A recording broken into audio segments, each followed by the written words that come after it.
একজন নথ খোলা মহিলার গর্ভ থেকে জন্ম নেওয়া নোংরা রক্ত আপনার শম্ভু। আপনি যে গর্ভে জন্ম নিয়েছেন তিনি তো আমাদের মতোই একজন। আপনার মাও তো একজন নথ খোলার প্রথার শিকার হয়েছিলেন ছোটবাবু। এর থেকে ভালো তো এটাই হতো যে ওই শম্ভু ও ওখানেই বড় হতো যেখানে ওর জন্ম হয়েছিল। মাত্র জন্ম দিলেই মা হওয়া যায় না। সন্তানকে দেখাশোনা করা, তাকে ভালো সংস্কার দেওয়া, এগুলো কি কোনো গুরুত্ব আছে না নেই?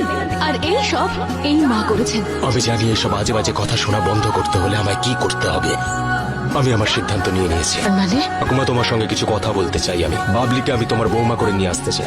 গোবরে পদ্ম ফুল ফোটার কথা বলছিস? ওই ভিকিরি মেয়েটা এখন থেকে সর্বদা এই বাড়িতেই থাকবে। ঠাকুমা, আমি সিদ্ধান্ত নিয়ে নিয়েছি।